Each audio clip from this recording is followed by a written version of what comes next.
Not quite like that. It's kind of a mood ruin. You know, I think trumpets have simultaneously the potential to set the mood in the greatest possible respect, to be the most reverent tones, perhaps, possible of any brass instrument, and then simultaneously to ruin the mood of any situation with the wrong kind of melody. Yes, I completely agree. Trumpets have an uncanny ability to just... It's like Gonzo in the Muppets. He never shows up quietly. No. No, he does not. And that is Gonzo sets the unfortunate. tone. He does. Alright, folks, here we go.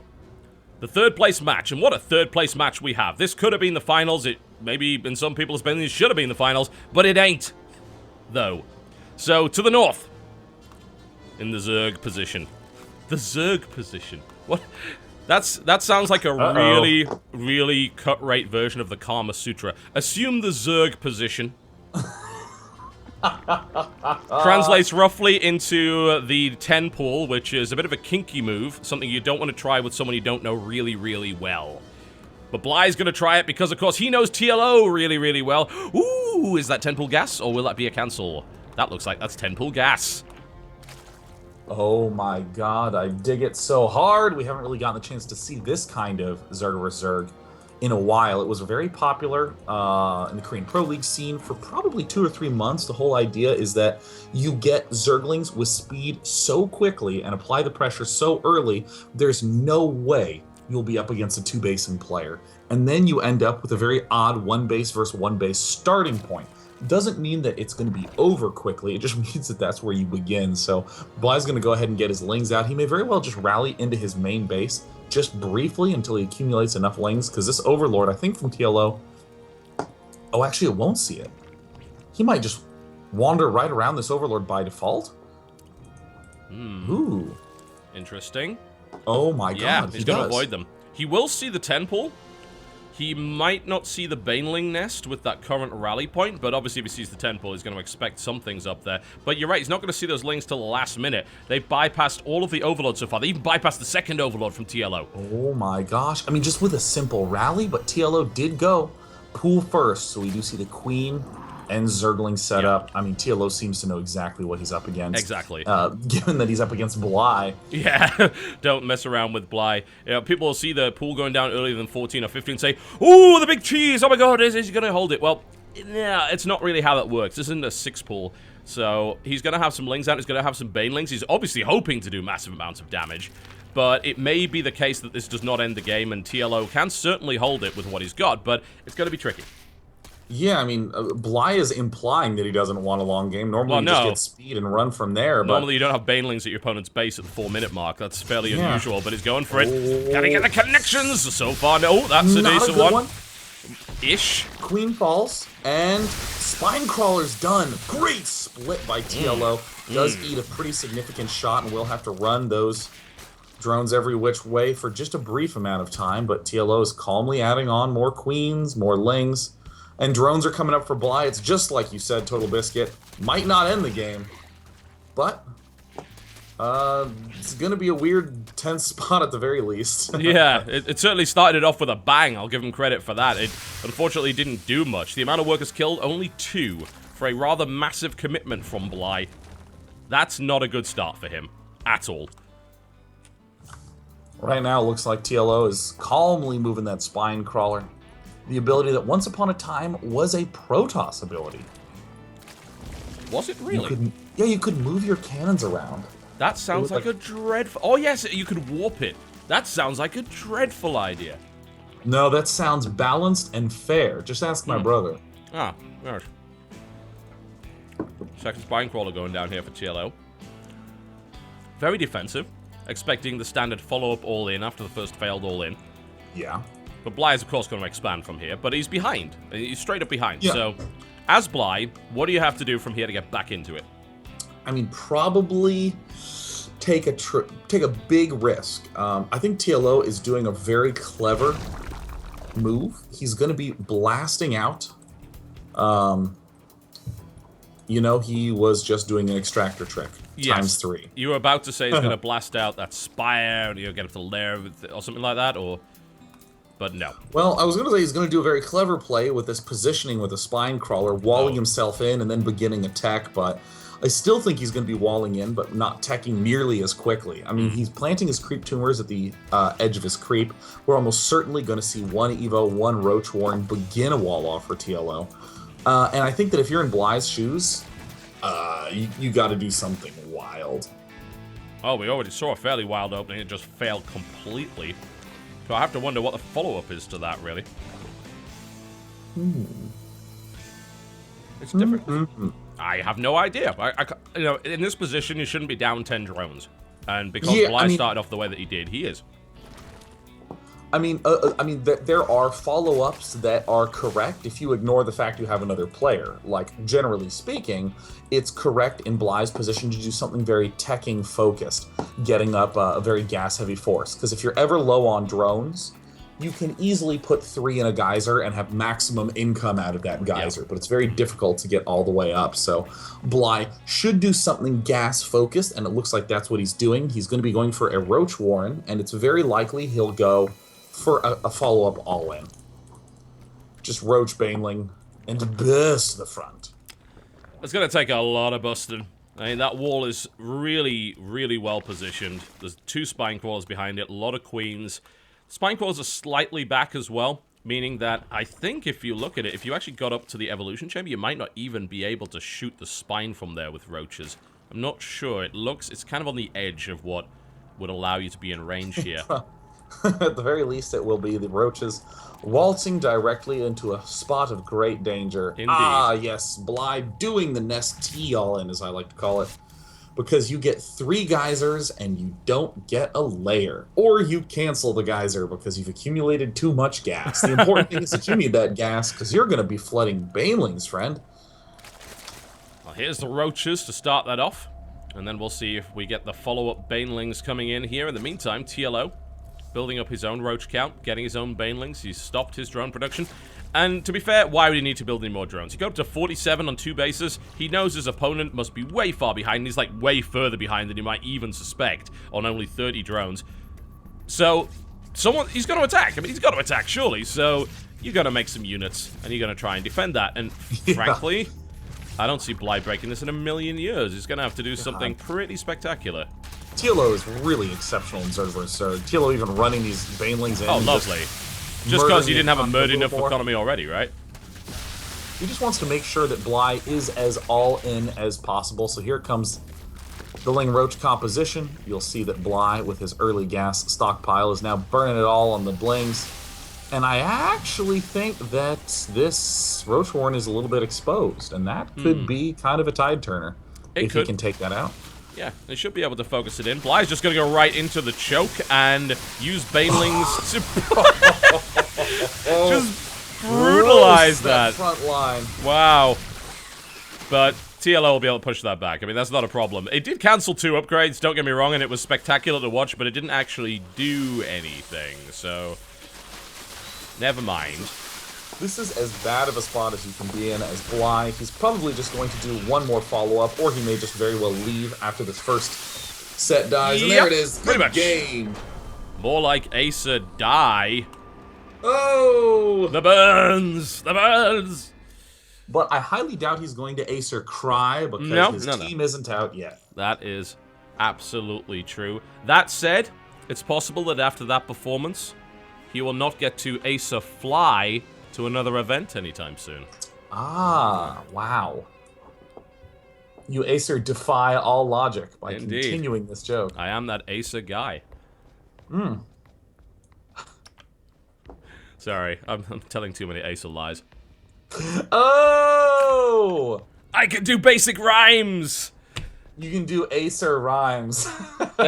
wait, no. Acer Rhymes does sound like some kind of East Coast gangster rapper name, though. Yeah. I'd buy CDs from Acer Rhymes. Dude, you know, it's like, you know, I was thinking about this the other day, based upon the name Flo Rida, where, you know, it's Florida, but the thing is that, like, Florida is just like a state that a lot of old people live in, so it's not like a cool reference. Like, Flo Rida sounds cool, but the fact that it's Florida is not cool. Yeah. That doesn't really work out. That's about as cool as the band Europe. Oh. But could you make that cool, though? I mean, you could. There's a lot of cool things in Europe. Europe! Yeah! I'm not as hip as I think I am. No, I think we're pretty hip. I mean, I wouldn't count us out as unhip people. I think we're pretty hip. We can maybe get away with it with this crowd. I think regular, normal people that go outside and have conversations, maybe not. But, like, what about at the club? Because, like, I know last time you and I went there... We did. We got mad... I guess we danced. Well, I personally was counting stacks. Yes, taking lines of coke. Unfortunately, that was because I hadn't quite kept up with the accounting for this financial quarter, so... Oh, yes, that's right. I mean, I had to actually take my work to the club, which... It's important to keep said stacks measured and appropriate because you don't want to be flagged by the IRS. Well, yeah, you need to make sure that the appropriate proportion of the stacks is given to the government, who we rightly support in order to provide basic municipal facilities for... Yeah, and I mean, the fact that you brought it to the club makes the club a tax write-off. Yeah, that's actually true. That it becomes a temporary office for the business, ergo, you can take about 50% away from that. Admittedly, it's not quite the ideal environment, little noisy, little smoky. Visibility, fairly poor. But, of course, dem hose can be written off in your 1040, so... I have to ask, would dem hose be independent contractors in that position? It depends on whether or not said hose is incorporated. Okay. I mean, if they're an individual enterprise, then highly likely. But you can consider. This is serious. Damn it! I broke, man. Crap. Yeah, I don't go to the club, but I do listen to music in my chair and bob my head, and I feel cool. And sometimes I have my music in my car crunk up real loud, and then when I get to a stoplight, I turn it down because I don't want to be rude. Indeed. That would be completely impolite and inconsiderate for those around you. I know, and I by and large like other people, so why would I want to irk other people? So why would I want to irk them? Irkham, also a West Coast rapper. Irkham. Oh, dear. Irkham McGurkham.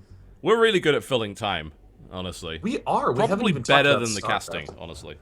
Yeah, I mean, a lot of times I say things like, "Whoa, he's doing a very nice transition into an all-in after his failed all-in," and it's not nearly as cool as talking about Dem Hose's independent contractors with a Z. I got my P-35s already, yo. Are those Nerf guns? No. I'm not even sure if a P-35 is a real thing. Let's find out. It's either a... It sounds like a firearm, though, so I think you can kind of get away with it. Oh, a P-35 appears to actually be an Intel chipset codenamed Bear Lake. I don't think I'm going to get away with this into club.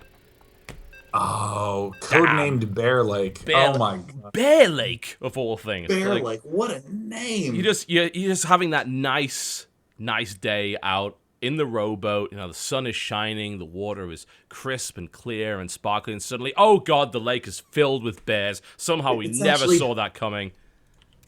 It's actually, I'm literally floating atop a fur bed of bears. Somebody call the president and have him bring in Bear Force One. Thank God the downtime has ended, so we can stop this. To the northeast position in the Blue Trunks, playing for the Ukraine, it's the one and only DIMAGA. The monstrous man, the man that many would say would be the ace for the team, but he's coming out now. He needs to knock out this fellow from Germany to the northwest position. In the red trunks for Team Liquid is HeRoMaRinE. Now, bear in mind, these two players did battle it out in the Group B finals, where DIMAGA narrowly pulled a win off TLO with just exquisite play. Just brilliant, quick expand to a third, thin defense, and then a final finisher with a Baneling battering ram that I just loved. Hey. TLO's 10 pooling. Yay!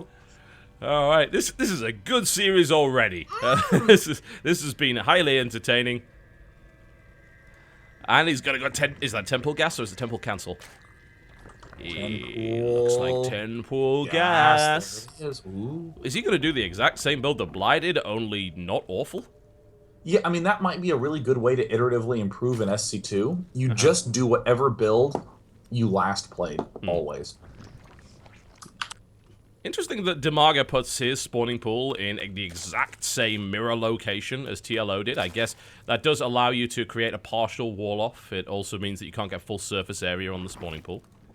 Always good to fill in those little gaps to prevent any early Zergling and Baneling aggression. And plus, it's a very nice spot where a queen can fit right in between.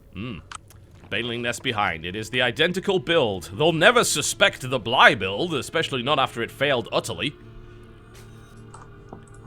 Well, But it's going to get seen. DIMAGA's scouting is on point this time around. To be fair, it didn't really make much of a difference. TLO didn't see the lings. Yeah. He still killed them all anyway, but... Alright, let's see what TLO can do with this and how much he actually commits. Obviously, he's got to use Banelings pretty well in this mix. The Bane nest will be done by the time these lings actually get across the map. A deceptively long rush distance by ground, not so much by air. and it looks like DIMAGA's answer. What will it be? He's just playing very calmly. Looks like TLO is actually getting Zergling speed, and he's canceled the Baneling nest. So it looks like Bly's play level 2. Yeah. It is an well, I wouldn't even say an all-in per se. It could very rapidly turn into an all-in if it fails miserably, but here we go. TLO trying to do his best here, trying to do some damage, and so far not really getting that done whatsoever. Has only killed a single worker. The Baneling nest cancels, and, you know, this 10 pool thing, not really working out so far, but he is working on that hatchery. He's surely not going to get it. If he gets speed and does some ridiculous levels of micro, then maybe, but this is looking unlikely perhaps. here. I mean, TLO's pulling back to normal play, but DIMAGA is light years ahead at this point in time. Yes, absolutely. Because you I start... don't think I think I don't know enough about this deviation from TLO to say that he's dead in the water right now. He might insta-tech to a layer because he's guaranteed to have a lead in gas, but still going to be a really tough defense versus anything that DIMAGA wants to attack with. If TLO had a few more lings here, I'd like his position a bit more, because he's drawing the lings away, speed will kick in, and then he can do some damage. But he's only got 5 lings, and 3 of them are heavily injured. He's not going to make much happen with that. With those queens, like, maybe 1 gets past that wall. So this doesn't make any difference. Yeah. And TLO is going to find out immediately that this just is not going to work. Oh, he manages to get 3 past. That's pretty impressive. The queens were a little bit out of position there, so he starts to get the harass done. Maybe this allows him to play the catch-up. He's currently 3 drones behind, and obviously quite a bit of lava behind.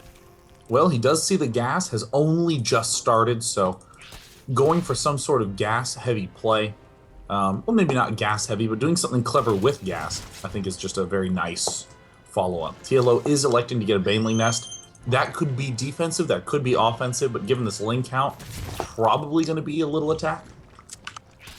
Alright, well, he picked off a couple of workers there. He's definitely not in a terrible position compared to Bly, that committed a huge amount of Banelings to an attack and just didn't do anything with them. So he's a couple of drones behind. His hatchery is later, which means he has 1 less queen. He's got 1 less lava, of course. And his drone count's a little bit low. Whoa! TLO actually was thinking about going up there. He could have got trapped inside the base, though, and that would probably not have gone well. Yeah, engaging against this is not going to work in a million years. I'm struggling to see what a follow-up answer is for TLO here. I mean, I think he has to go for a layer. He has to go for a spire.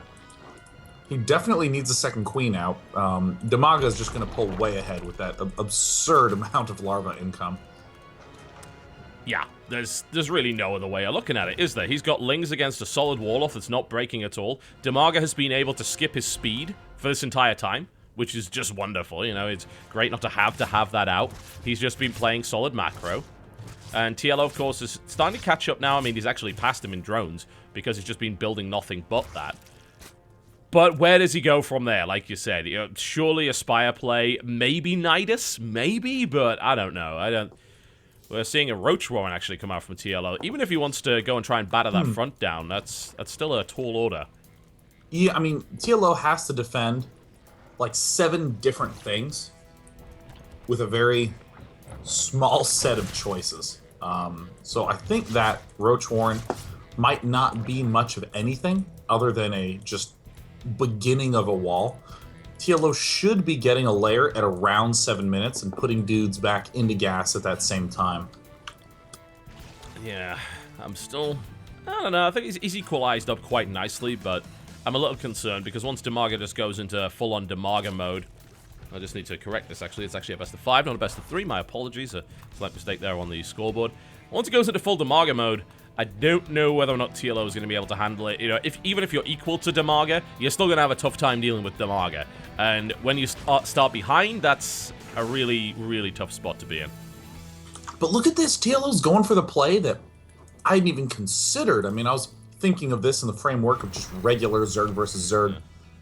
But TLO's saying, okay, well, if I have more lings and I have speed, you might have upgrade advantages, but let me just get a gold. If I can get the gold, I'm going to get a big, big influx of cash that might let me equalize. All I have to do is begin massing up roaches that will be weaker, they won't have speed, but I will have more, and I will have the concave, and that'll let me get the gold.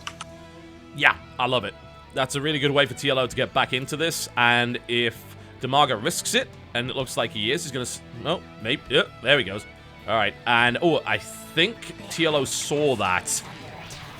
Yeah, he's moving back now, so he definitely saw that. Looking to intercept, but DIMAGA is bringing a lot of roaches along with this, and this is kind of where I worry, will TLO be able to actually hold this gold? He can, I think. There's maybe enough, especially with reinforcements coming in. But there's 18 roaches on the map for DIMAGA. This force at the front is only 12, so it's going to be 9 versus 12 plus Zerglings. I think TLO does have a slight edge in this exchange. TLO's having to flood with more lings, but DIMAGA's roach count is just a little teensy bit too much. Yep, lings do not do a huge amount of damage to roaches, I'm afraid. And DIMAGA is now pushing forward once again with a 19 roach to 12 advantage. Again, they're not all with the army right now, so that's something to consider. But TLO's roaches are very heavily injured. If DIMAGA gets good target fire, he can make this work. Admittedly, TLO gets a good end of that exchange initially. However, now DIMAGA's starting to push that back.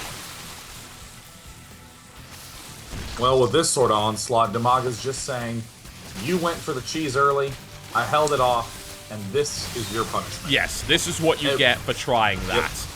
Yep. Every cheese play that doesn't go well, if there's a good player on the receiving end of it, you will be punished. There's a good game, tying the series up 1-1.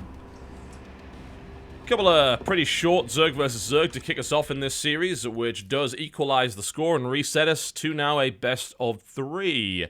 That leaves DIMAGA and Kars still available for the Ukraine. And then for Germany, you have, of course, the one and only Socke, but you've also got HeRoMaRinE. That said, I think you might even want to consider Socke to go up against DIMAGA here. I don't know after the last time that DIMAGA just dismantled HeRoMaRinE, whether or not that's a good idea. I think Socke is maybe a better match. Yeah, I mean, Socke is the sort of person who I think can really level DIMAGA.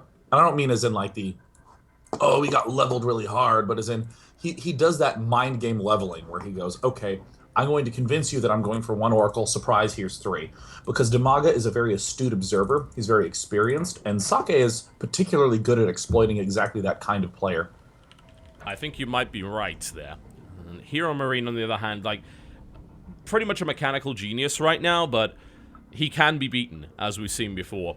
But even then, what happens? I mean, I think the ideal situation for Germany is that Socke carries it all the way through. I'm not 100% convinced that HeRoMaRinE could take out Kars in a TVT. So that's what worries me a little bit. But that said, we, again, have seen very great mechanical play there from HeRoMaRinE. So I think that would be a more balanced matchup. But Kars' experience, I think, might win out there. So this is still really close, one way or the other. Yeah, I mean, this is what made it such a fun series to watch. In the previous Group B action, there's just so much talent in both lineups. I mean, there's no weak link in any way. All the players have very distinct styles. They're all fun to watch. DIMAGA just really well-rounded with some insane plays. Same with TLO. We got the greatness of Kars, the sledgehammerist of sledgehammers. I mean, I really can't wait to see who gets sent out. Probably going to be Socke, who is more than happy to do creative plays in a very sort of calm, controlled way. Yeah, I think you might be right. Let's find out. The lobby is up, so I'll see who's coming out next. Oh, well, maybe I hope I get invited to the lobby soon. There it is. Here it comes. Well, so I far am it's a committed. supplier versus a caster, so we don't know yet. All right. Good Hang on a luck, minute. Hysteria. Yeah, which is interesting because neither of those are eligible to play. HeRoMaRinE coming out right here. All right. Well, that would be a bit weird because HeRoMaRinE is also on Germany. So, Germany taking out Germany. There we go. Well, TLO has been removed by the lobby host. He's like, I want to stay. Nope. You're out. HeRoMaRinE versus DIMAGA. All right. yeah. Okay. See if this goes better than last time for HeRoMaRinE. I mean, it could. It very well could. HeRoMaRinE is a fantastic player. We shouldn't underestimate him. And this is a particularly interesting map, given what we've seen out of HeRoMaRinE. DIMAGA won on a map with lots of space. We've seen that DIMAGA's ability to shove momentum into his late game is exceptional. Almost got to that point after falling behind against Happy. Definitely got to that point the first time that DIMAGA played HeRoMaRinE. But here on Derelict Watcher, much closer. Guaranteed to be 3 base versus 3.5 base, I would call it. That's good. That's always fun. Hoping for a really good game here with I hate that name because it's really hard to say. I almost say HeRoMaRinE, which is not really right. HeRoMaRinE? Yeah. I mean, I do that American slur where I just call him HeRoMaRinE. It's like HeRoMaRinE, yes. HeRoMaRinE. A lot of people just call him Mouse Marine, which I think is a much easier way of doing it, but that's not actually his name, so as a caster, I feel I should probably get it right. Oh dear. This will be a challenge, as it always is whenever we cast him, for me to not screw up that name, especially with a bit of the sniffles, but never mind. You got it. I believe in you, John. I'm glad you do. I don't. I never have. That's rather dark and depressing, isn't it? I know. Geez, wow, that's so sad. I mean, you're really opening up to me in this cast. I've been casting for three days, and I'm already like, oh, ugh. I'm just like losing control of my life here. It's a bit grim. We're just now waiting for the people to leave the lobby because we don't have enough spectator slots at this point because half the team is demanding that they stay in. So this is a wonderful delay. All right, Bly got kicked out. Screw you, Bly. And that brings in the actual caster who we, need. So there we go. Good. Looks like we should be able to begin. I hope. Actually, no, we do have Tood. Good luck. I was a bit concerned we were missing Tood. We're not. We're ready to go. Alright. Countdown has now begun. Derelict Watcher will be the venue for the next encounter here.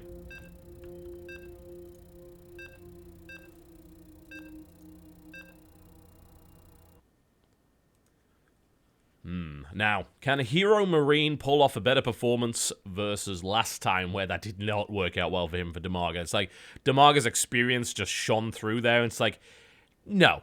Sit back down. I'm almost twice your age. I could, in some strange situation, have been your father. So I am going to show you exactly how this is done. Well, it's time to see. Yes, it is. If the young German HeRoMaRinE can take on the ancient Ukrainian. I heard DIMAGA. he lives in a hut atop a mountain. Young Starcraft players make the treacherous, perilous trek to get advice from this wise old wizened sage. No, he's like 27, guys. Don't listen to me. He lives in a deep cavern, hidden beneath bats, where underground lakes, have like Filled with bears. Filled with bears, and there's the canoe bearer who's like a skeleton who will gently row you across the lake of bears to see DIMAGA's house right next to Beowulf's. Indeed, that's exactly how it is. That's a fact you can't possibly dispute. Regardless, there's actually 9 years between these guys. DIMAGA, oh, is it actually more than that? I think DIMAGA's 27, HeRoMaRinE is 16, so that's actually 11 years between them. Jeez. And I'm older than both. God damn it. People say age before beauty. I've certainly got that going for me. Anyway, to the northeast position of the Red Trunks for the Ukraine. Playing Zerg, it is DIMAGA. versus his opponent to the southwest position. The young buck, who has already gone 5-1 in the Nation Wars. Not to be messed with. Actually, now 5-2. Ooh. Is it 5-2? Wait, really? Yeah. Well, is Should it? be 5-1. Is it 5-1? Hang on, I think that's 5-1? Yeah. No, wait, no, 5-2. Yeah, it must be. He's in the losers match. He's got to have gone 5-2. Oh, God, I'm so embarrassed. Yeah, you're right. You're correct. That's the truth. Regardless, to the southwest position in the Blue Trunks playing Terran, it is Mouse Sports HeRoMaRinE. I'm trying to remember who else he lost to. He lost to DIMAGA? For sure. They just played... He lost to Snoot. Norway. Yeah, he lost to Snoot. Oh, he lost to Snoot. He got snooted. That's right. He did, yes. There we go. I had neglected to remember exactly who else he got killed by, and which is a momentous event, honestly. Seeing HeRoMaRinE actually lose in this particular Nation Wars tournament is unusual. He had a 5-0 record? Yeah, he had a 5-0 record before going 5-1, of course. That's the way things tend to go. You know, he won 5 games in a row, which was kind of ridiculous, including an all-kill. But just as a win streak makes you want to win more and allows you to win more, a losing streak tends to cause you to lose more, too. And this is 2 losses in a row that HeRoMaRinE's had in really key matches. Yeah, that's very true. He did kind of let his team down in matches that you wouldn't necessarily have expected. Admittedly, Snoot coming out for Norway, it's a very strong opener regardless, even if Snoot himself is claiming that he's not really performing up to his usual standards. Evidently, he's doing pretty well here, so it's hard to argue with his experience. Yeah, Snoot's really amazing. Like, really, really amazing. Just as amazing as a player as DIMAGA is, and vice versa.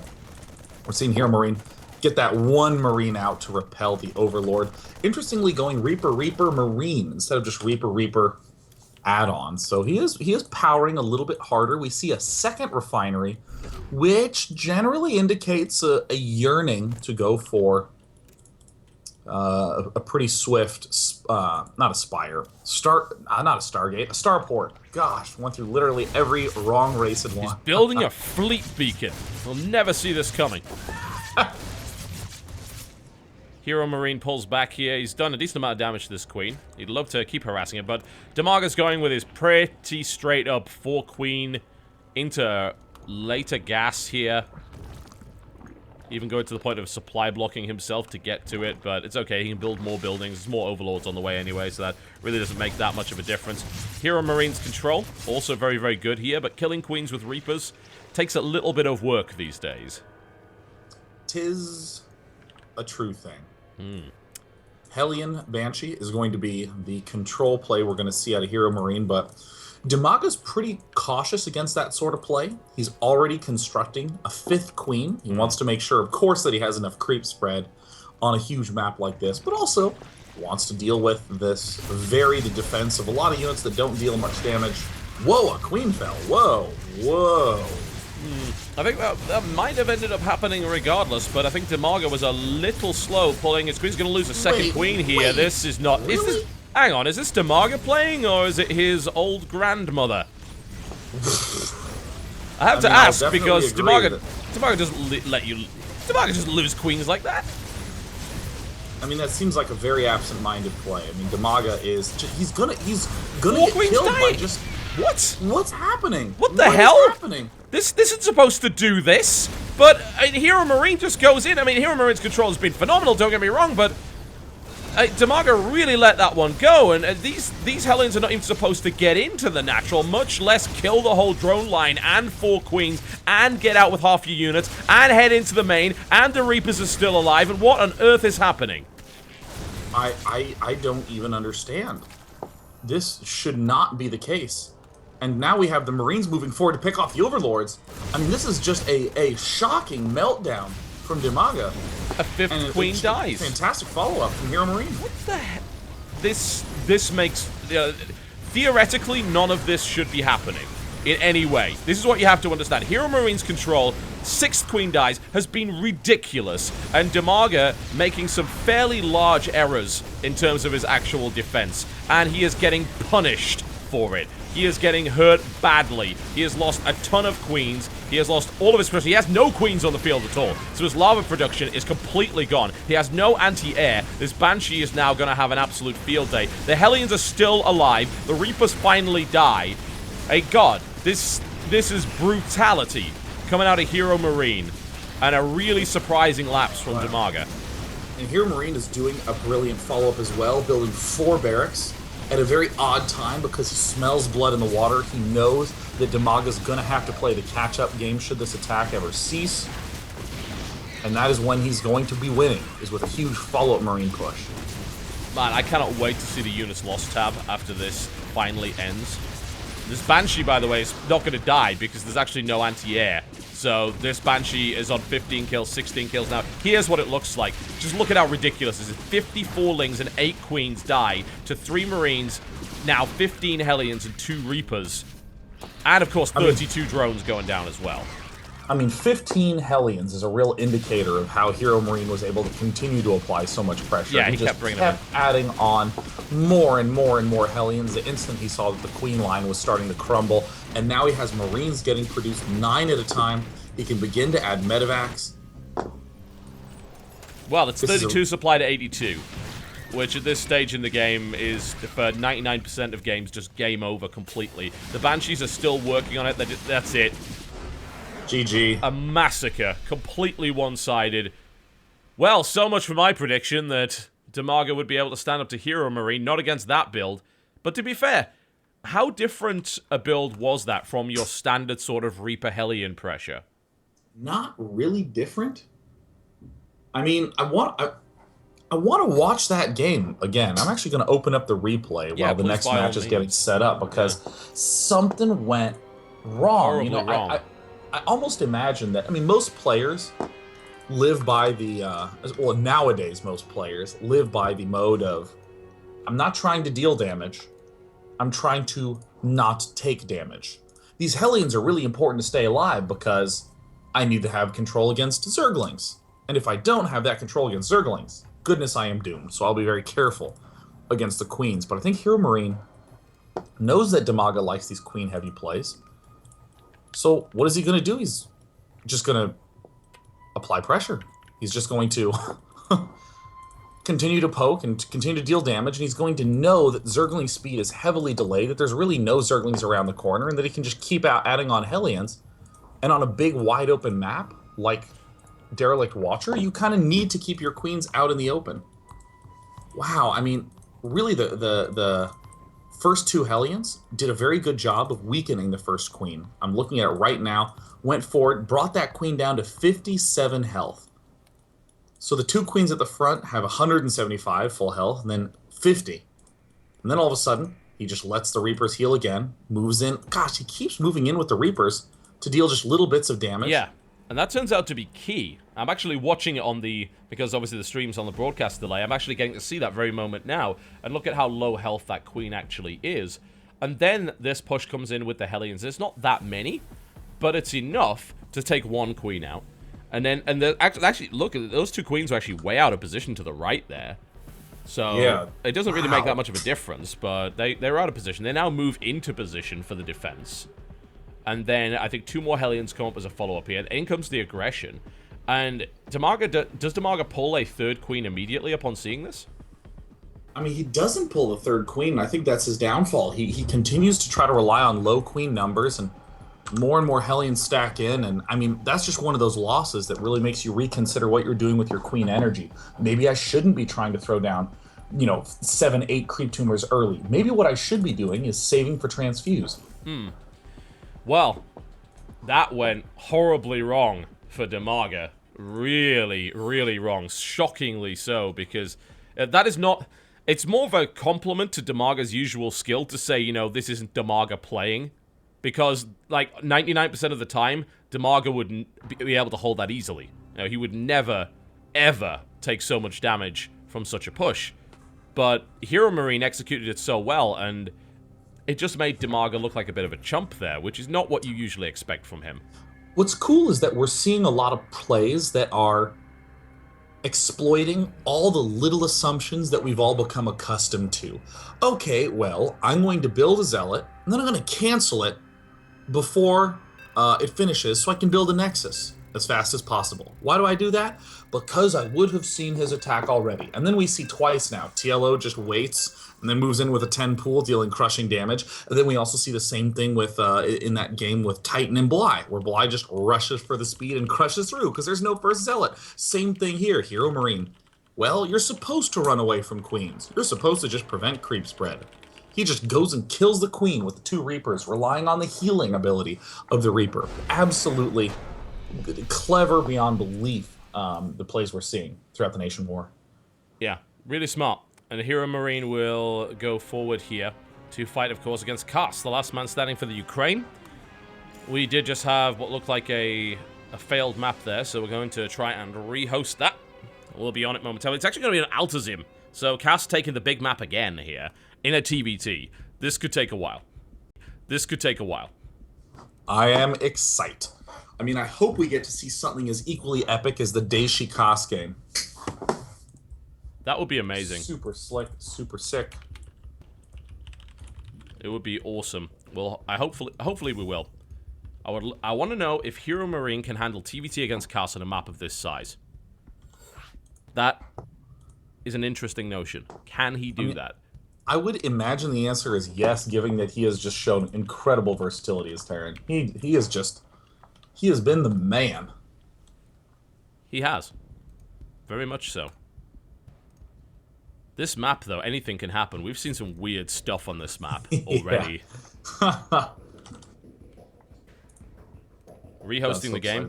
Sorry about the little delay, folks. Unfortunately, we have to wait for the game to be rehosted and get all of the casters back in. There's at least 4 languages going here, possibly 5, so that's something to bear in mind.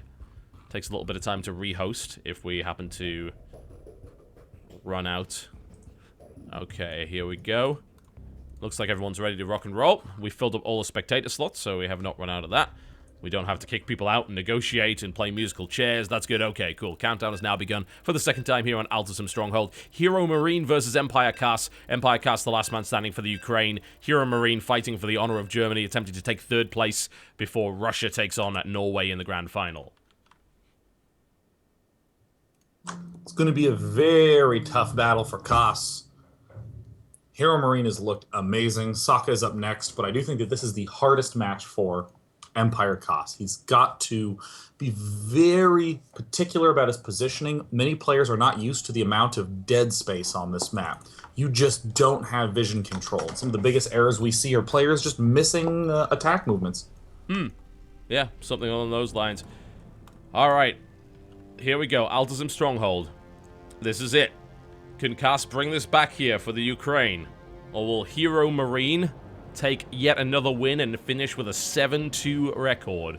Insanity. Really crazy record for the Nation War in particular, where we've seen a huge amount of back and forth. We've seen pretty much everything going to Game 5 almost all the time. Really long series, not that many whitewashers. Oh, Cass, what are you doing? Oh, never mind. I just thought, oh, hang on a minute. I mean, he's going out very early with that scout, but I saw 2 SCVs going out there, and I instantly thought, what? Oh, yes. Yeah.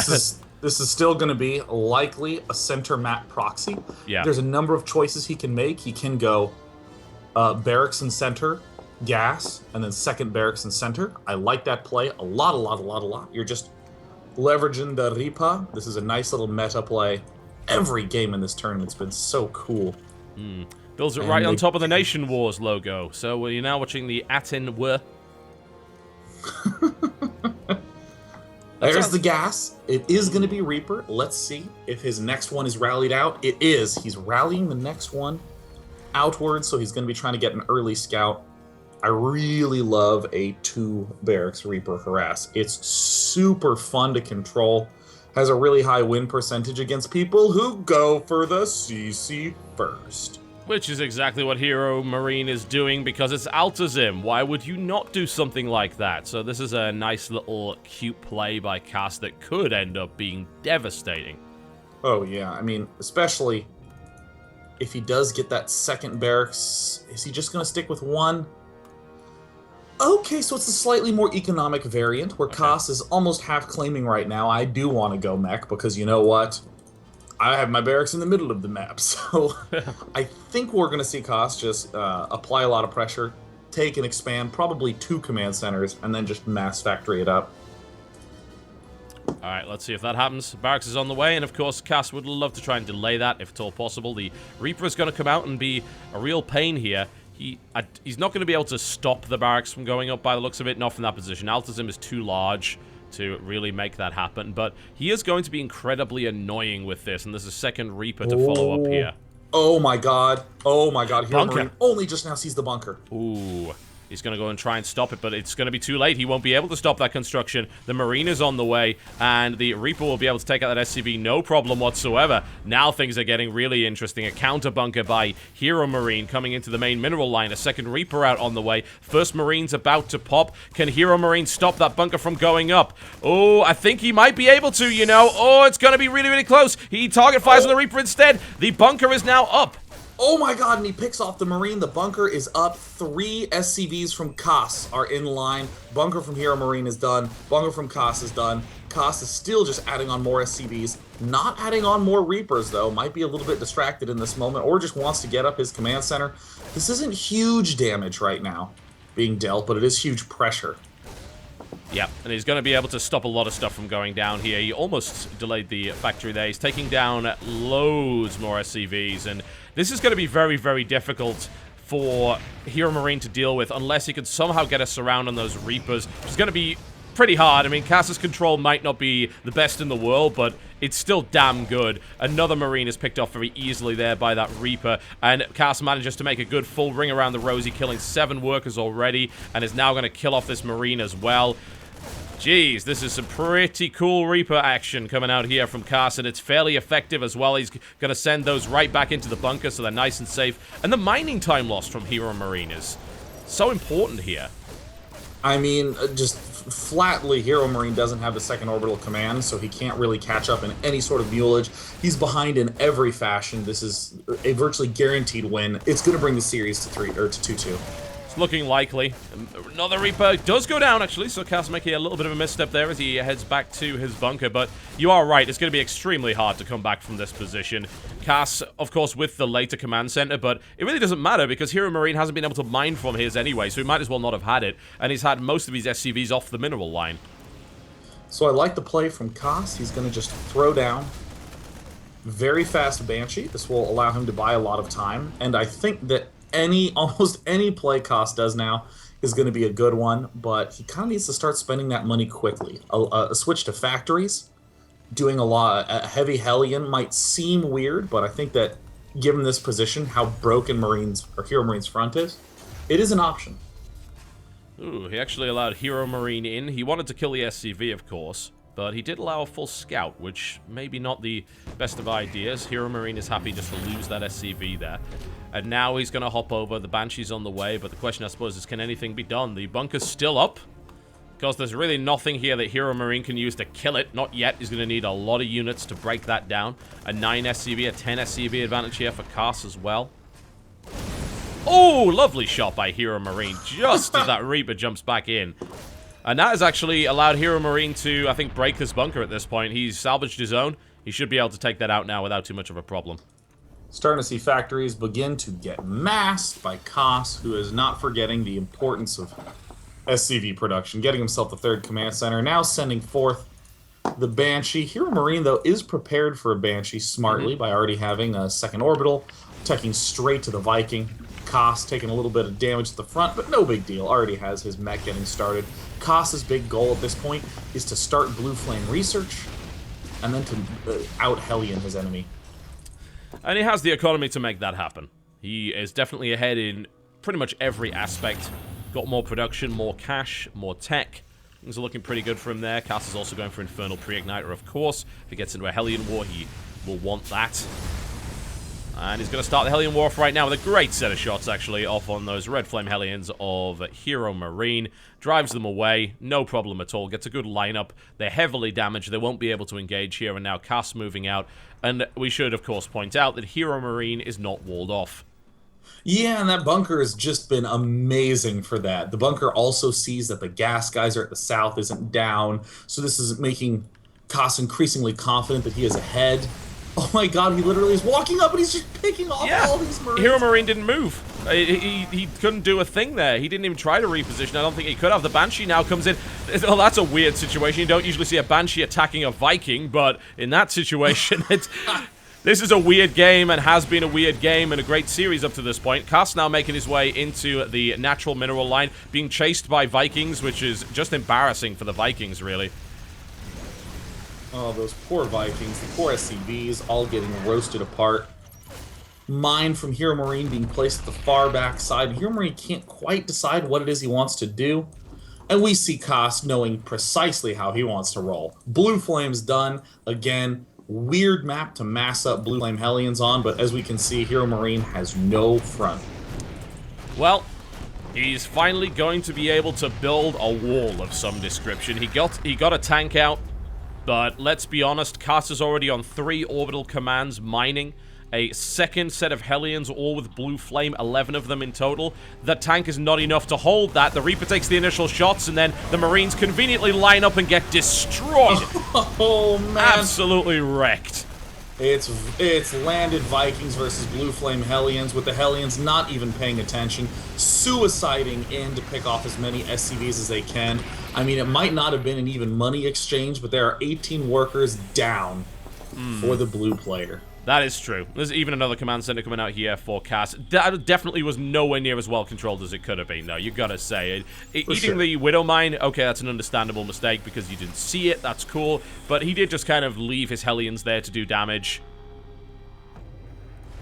So now that means that the real hope for HeRoMaRinE is to maintain good space control with the tank count.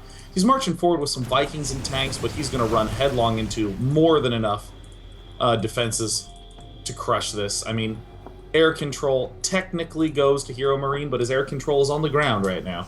Yeah, it's a weird situation, isn't it? And he really needs it for firepower because he's got nothing else. If he leaves just the Marines on their own, the Blue Flame Hellions will take him out. He's already trying to pick away at that. There's 3 tanks. This is gonna do nothing, surely. In this position, this is just desperation moves by HeRoMaRinE. It's very astute for him to observe that he can make this play without having too much instant death, but I mean, the edges that he's going for are pretty hard to identify. What is it that he's looking to achieve now? He's going to be falling apart in the air count. He's barely able to trade evenly in those Vikings. Now there's a Banshee picking off his Marine and tank. 72 to 49. Koss is getting an orbital. He has 8 geysers en route. The factory count is at 5 now, all with add-ons. Now Koss is just going to kill this. Surprised he engages with the Hellions. He didn't actually need to lose 2 Hellions there. I don't think it really matters too much at this point, though. Come on. It's 4 bases versus 2, and you had a ridiculous early game advantage. 75 SCVs versus 49. I definitely give it to HeRoMaRinE for sticking in this. He may be able to come back with some kind of amazing bio play with great drops, but he is behind in every possible respect. So now we see Koss do the usual expert move. What are the ways that I lose? He's throwing down a ring of sensor towers and turrets. I mean, look how many turrets are just at the back of his base, at the north of his third. He's massing up tanks. It's going to be a slow, long haul, but HeRoMaRinE is desperately trying. Look at this HeRoMaRinE saying, well, let me desperation drop, but soon enough he's going to run headlong into so many turrets. Jeez, that is not the place to go. Yeah. That is quite literally suicide at this point. I mean, he'll be able to drop some stuff on the ground, of course, but the turrets are going to do a great job of killing an awful lot of these medevacs. Here's the boost. Here it comes. And open fire, says the ground defenses here. 1 medevac actually doesn't die. HeRoMaRinE with the right boost. Gosh. He gets everything on the ground. That's really surprising. Well, he's definitely going to manage to kill off some SCVs, maybe even evening that SCV kill count. He's got to kill off the orbital command and then subsequently the turrets. He shouldn't be running into the main base. Oh, very nice little pick off there. Wow. HeRoMaRinE starting the long, slow climb to a comeback here. A drop that somehow penetrates that missile turret wall. The cleanup comes in, though. HeRoMaRinE, I mean, he used his entire army to do that. Yeah.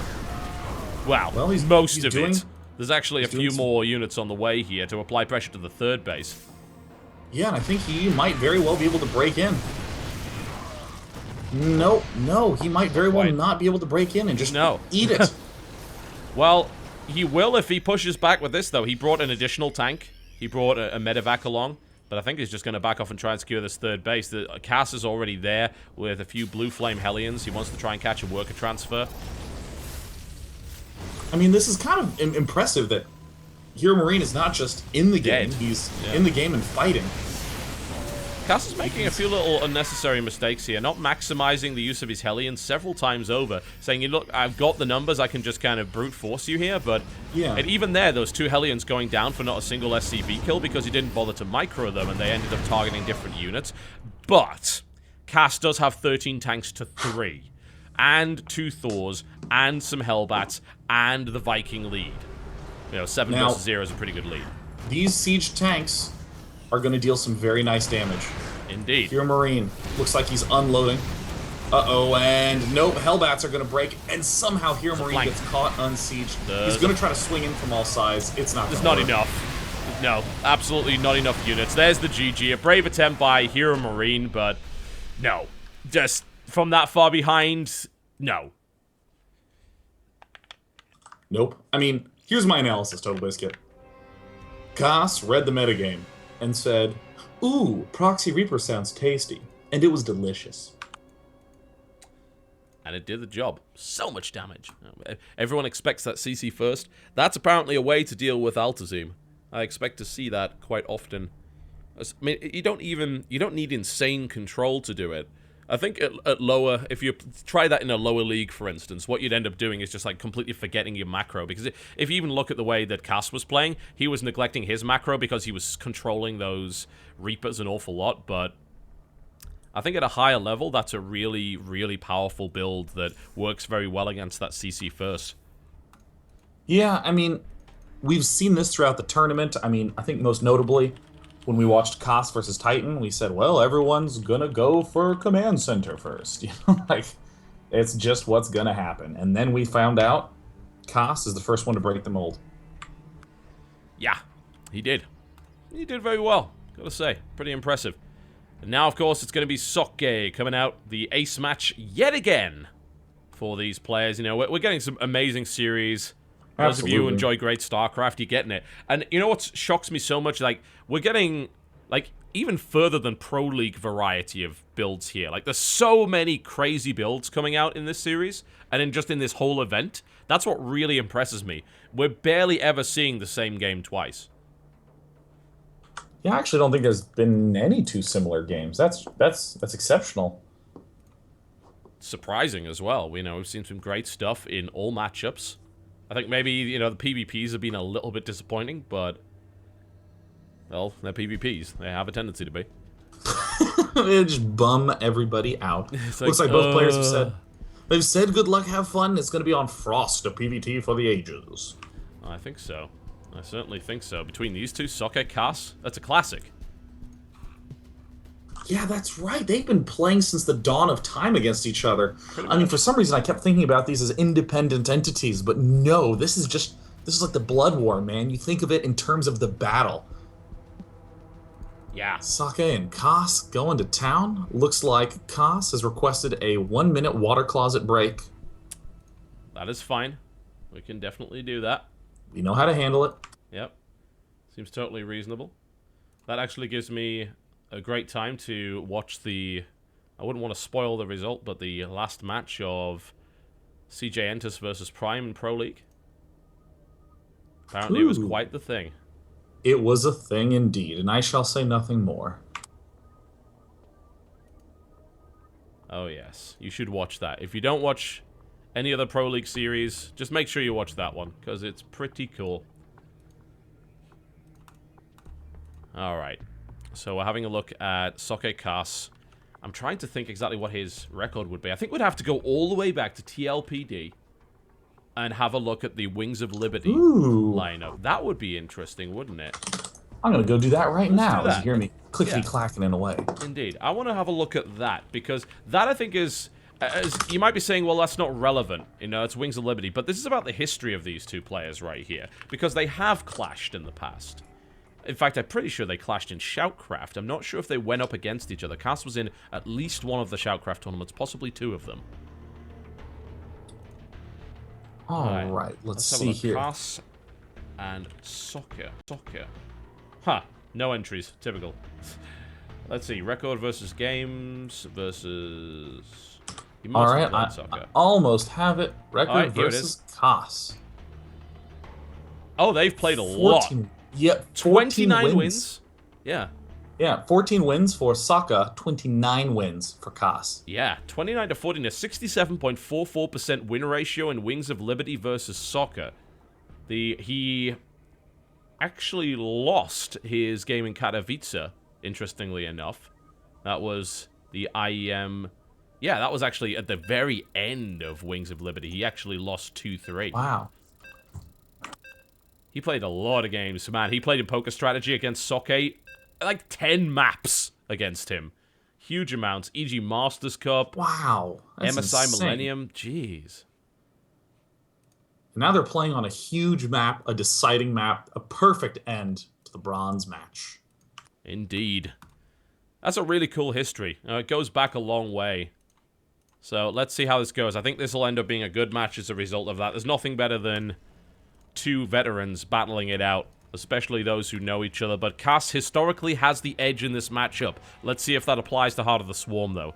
To the southwest position of Frost. In the red trunks, the last man standing for the Ukraine. Looking to take home that third place finish for his country and his team. It's Empire Cass. Versus his opponent to the northeast position, the Protoss player for Germany. In the blue trunks, the final boss, the one and only Socke. You know, on this map, this is another map where we do tend to see a lot of Command Center first plays. We do tend to see a lot of the Nexus first stuffs. The biggest threats for a Terran at the start of the game are going to be that Blink, all-in-ish type thing, which recently... Oh, cool story, bro. Yep. Disconnecting it.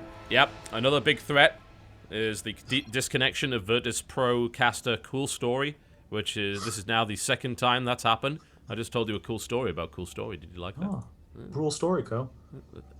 No. Again, yes. I'm tempted to type horrible things in this chat. You know, TB, I'm going to take this opportunity to get some coffee. Because the fact of the matter is, the threats that we need to talk about will not take me much longer. Here I come. Go. I'm going to sit here looking at this screen and remind you that the O Gaming Nation Wars is brought to you by Numericable as well as Daily Motion. I'd like to thank them for sponsoring this excellent event, and also Pomfetude and the O Gaming crew for organizing this. Because it's been great. It's been really, really good. Incredible, actually. Like, some of the best team play I've ever seen, really. There's just been so many fun matches with really cool players. Upsets abound. Really great builds. And if you missed any of the matches, by the way, I know you know who's in the finals now, but it doesn't matter. You need to watch Day 1. Because Day 1 had some great stuff. And that's already up on youtube.com/TotalBiscuit, which is where I keep my VODs. Day 2 will most likely be up tomorrow. There might be a bit of a delay on those VODs because the person that usually does the cutting, well, he's heading back out of the country on Monday. So there might be a bit of a delay, but we'll try our best to get them up as soon as possible for you. Of course, for those of you who'd like to watch them earlier, the uncut VODs are available on Twitch TV/TotalBiscuit if you happen to be a subscriber. And thank you very much to those who have subscribed during this stream. It really does mean a lot. It's a huge support, particularly during January, where ad revenue is extremely low. So we really do rely on the subscriptions for Twitch in order to generate the revenue there.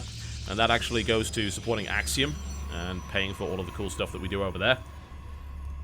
Alright. Hell yeah. Here we are. It's done. Cool Story is gone. Forever. We actually... I would tell you a cool story, but he died. Yes. We put him in a pit. He was screaming for a little while and then slowly faded away. Now in this position, the biggest threats for a Terran are going to be the Blink all-ins, or even just general Blink harassment is a little bit annoying to deal with on this map. But I actually feel like the biggest threat is how much momentum Protoss feels like he has once he gets to 4 bases. There are 4 very takeable bases for Protoss. And from the Terran side of things, there's so many warp-in angles. I mean, for instance, if you just look at the center south, the far south side of the map where there's this bridge, pylons can go here, pylons can go on the left. It feels nearly impossible to manage all the counterattack routes that pylon warp-ins can provide. That's really true. It's a bit of a nightmarish map, but we have also seen some great performances from Cass on Frost. He seems fairly comfortable on it. It's a map that he favors. Socke, on the other hand, should be able to deal with a map like this. Nice and big, it favors his macro style of play. Nexus goes down here in the... that was actually Nexus after core, and getting his mothership core out pretty early too. Slightly more caution being exercised by our players now. Well, this map actually has money on the line, if I recall correctly. I'm pretty sure there's $2,000 on the line for this map. If you come in 4th, you get nothing. And it's down to 1 final match. Dang. Yeah, pretty much. I'm almost certain that is the prize distribution for this, although I could, of course, be absolutely wrong. You know, this opening from Koss looks like a timing attack opening. He went for the fast reactor. Great. And then 2 more barracks? Huh, normally we see 3 barracks with a tech lab, not 3 barracks with a reactor. So, since that's going to have to come out anyways... Ooh, Koss still looks like he's planning some sort of timing push. It looks like it's going to be a +1 stim and combat shield timing push out of our Terran player. Not bad, a bit of a classic coming out of the Protoss there. Just to correct you, by the way, correct me more accurately, you didn't make any mistakes, that was me. For the prize distribution between 3 and 4th is a bit of a difference, $900 and $600. So basically $300 on the line for this one map here. And of course the honor, which I think is perhaps more important for a nation war than anything else. Oh, absolutely. Nationalism. Koss seems to have flubbed his timing a little bit. He has the gas to get the add-ons, but doesn't have the gas to either begin the upgrades, nor to begin the +1 attack. So there's going to be something very, very wrong going on in these timings. An instant missile turret for Koss, because he's gotten very little information. Which is not ideal if you wanted to try and do a timing. You don't want to throw down things like blind missile turrets to delay the maximum potential of that attack. As it stands, he is trying to fend off these Stalkers. Reaper comes in from behind and suddenly realizes, no, I can't fight Stalkers, I'm a Reaper. Silly, silly Reaper. Well, if he was sensible, he would have never been in that position. Just bear that in mind. Every single Reaper is a crazy person. You know, that is true. Please attach these jetpacks to me, and I'm happy to carry grenades that I still can't fire. But I will carry the tiniest pistols. Now, here's an interesting little twist. Blink en route for Socke, and it is not going to be any sort of all-in-ish play. It's going to be a control play, where he just gets out a couple of Blink Stalkers, pokes and prods, and does a little bit of annoyingness, but then largely stays defensive. Now Koss is getting his +1. He's getting a lot of the Marauders upgrades, the Marines upgrades. But this is happening maybe like 30 seconds to a minute slower than it should. Which really doesn't do anything. I mean, right now Socke is running on absolutely nothing army-wise. I mean, army supply is 31 to 12. But he does have that mothership core. So early game aggression is a bit more difficult. Socke actually coming out on the map here as Blink is about to complete, but he only has 3 Stalkers. This is a very hard to read play from Koss. He should have begun combat shield right now. It looks like he's going to be expanding just straight into the middle because Koss here is moving out into the center of the map of his own. Yeah. Caught a Stalker. He's actually moving his entire army back because he's keeping an eye on that probe. He doesn't want anything to happen there. He doesn't actually need to do that. He had more than enough units at the top of the ramp to kill it. He's trying to keep track of it. He actually think he lost track of it there. Whoops. No, I think he should be able to find it. No, he can't miss that. There's a shrubbery in the way. Oh, there we go. Okay, he spots it. I was going to say, if he lost this game due to a shrubbery, then... oh, dear. the most painful of all time. Now we see that Combat Shield still not researched. More barracks coming down with no Combat Shield. Cos! Yeah, that's not great. And without medevacs as well, that is going to be absolutely awful, potentially. Unless he can hit Oh my god. kind of critical mass. Oh, he's found it? Oh, okay. Well, I can't imagine he's going to want to attack before that finishes. So that's kind of delayed pretty much everything. And Socke can take a third base and go up to Colossus. And there's no Vikings on the field. The first Colossus is halfway through done. Socke's got away with it here, I think. Yeah, I mean, Socke has gotten most of the big, scary upgrade moments that he's wanted. He's going to have the Colossus with range. He's going to have charge and blink. I think he's perhaps a little behind on his upgrades, but... like his attack and armor upgrades, but Kos is... For whatever weirdness has happened at the opening, things are finally starting to even out. It was a little bizarre, wasn't it? And now just... straight up to the macro game, nothing really going on one way or the other. Cass patrolling it. Funnily enough, Cass is usually a very, very astute spotter of observers, but he's missed that one twice now, which is a little unfortunate. That means that Socke is well aware of when this attack is coming in. Yeah. This Nexus isn't quite done, but it will be by the time this arrives, so Photon Overcharge will be a factor. Then Thermal Lance about to be done too. So we see Thermal Lance with this high ground advantage. Kos has got to be very careful. He has... Ooh, that's a bit of an overstim there.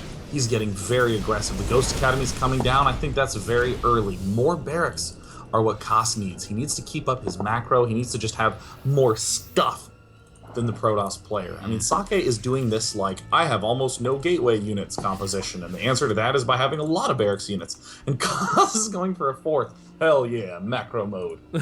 Well, that's Cass for you in a nutshell. So I guess that is to be expected. One way to counter your opponent is to have more cash than him. The question is what is Socke doing here? Because currently he's just defending. Yeah. At any point in the next few minutes, does Socke attack or not? Well, here's Socke's strategy. He's trying to get the Templar Archives up for Storm. And with these extra gateways, he can definitely defend himself. And if he starts to see, wow, my opponent is really not doing anything to me, he can then do counter warp-ins. And that's why we have this Zealot and this Probe trying to make their way across the right side of the map.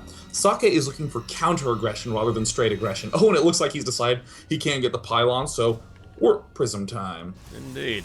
And that was really unlucky, by the way, for Cass. He ran... well, he had 4 medevacs full of stuff, and it went over a Zealot, which shouldn't have been there. On Frost, a huge map. So that's very unfortunate, and Socke is now already prepared for this drop. Yeah, well, I mean, he may very... Wow, actually, Cass is going through with it? Well, it is a big drop. I mean, he might be able to pull that off, and actually really slow response from Socke, no feedback. Finally, the feedback goes down, but it doesn't actually kill the medevac. Here it is. Full-on firepower from Cass. He's focusing down the Nexus. The shields are broken. The natural Nexus is about to fall. The feedback's coming in. Down it goes. It gets out with half of his stuff as well. That is a shocking outcome. I mean, Socke is just an excellent mini-map watcher. Absolutely exceptional at keeping an eye on that. So I would have fully anticipated him to have been fine there. Well, I mean, it was a 4 medevac drop. That is more than you might potentially expect. So I guess he got a little bit caught out there. But regardless, that was a very daring, ballsy move by Cass, and it paid off. Definitely, daring is the right way to put it. I mean, right now, Socke has to chill.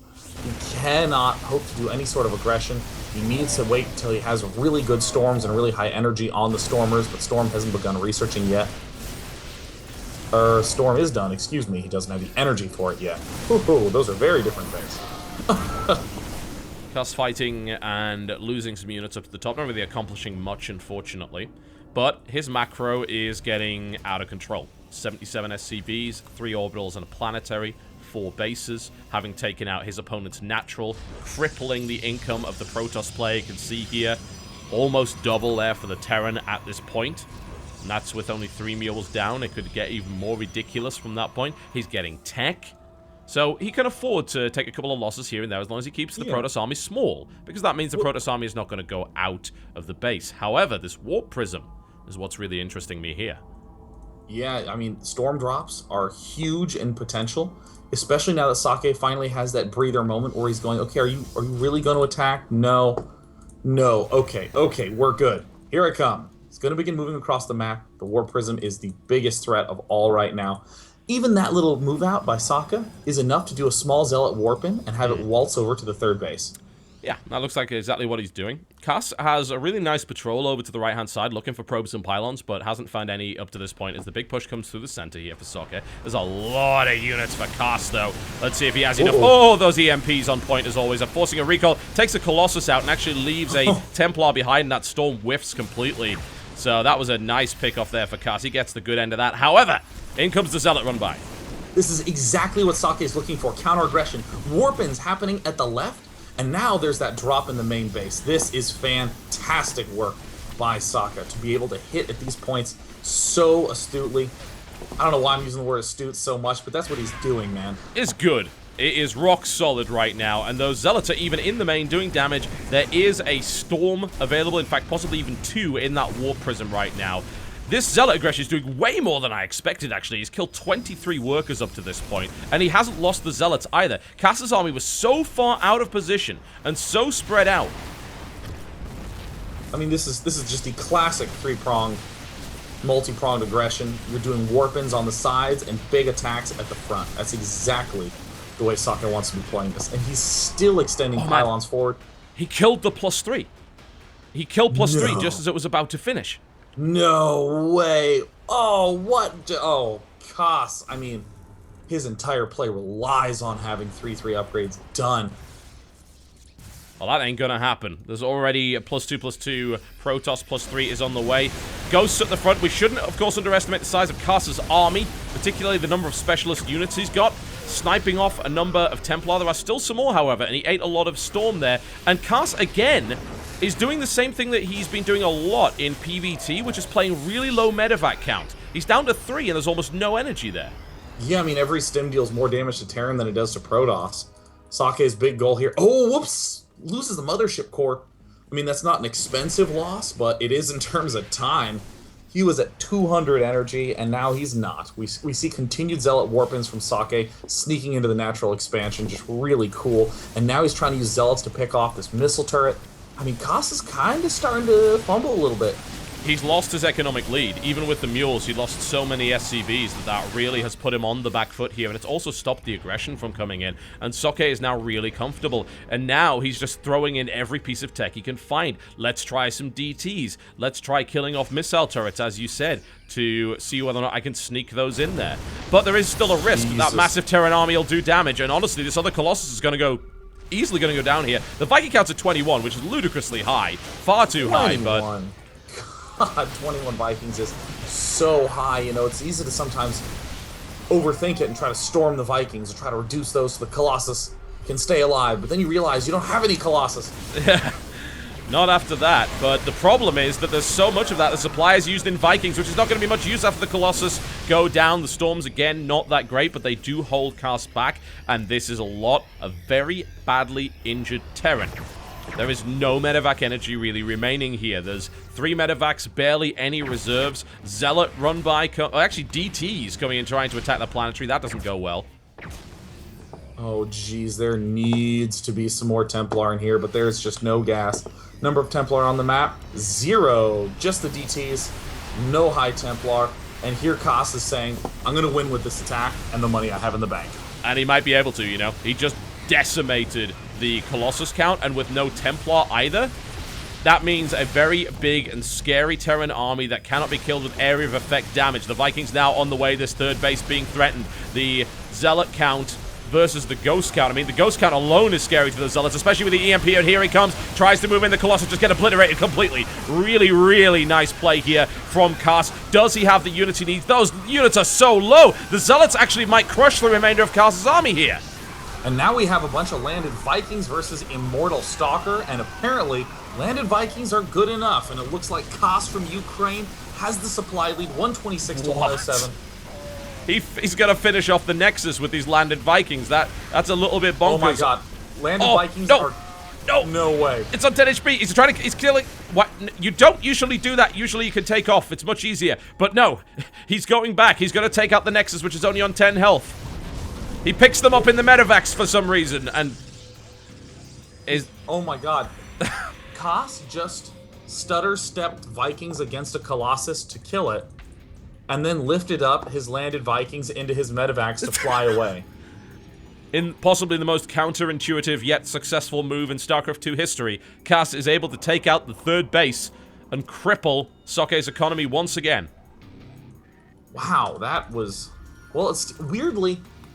The economy still, kind of, the sort of potential is still there for Socke because he has 73 workers. Can't mine with him, though. Yeah, scans abound right now for Socke as he tries to just do a vision sweep of everything. Wow. Wow. What a game. And now with this only 7 Vikings on the field, 12 ghosts, great pre-thought by Koss to prepare an answer to ghosts. Or excuse me, prepare an answer to Templar instead of to Colossus at this phase. Funnily enough, he's been doing all of this without Ghost Cloak as well, just to make matters even more ridiculous.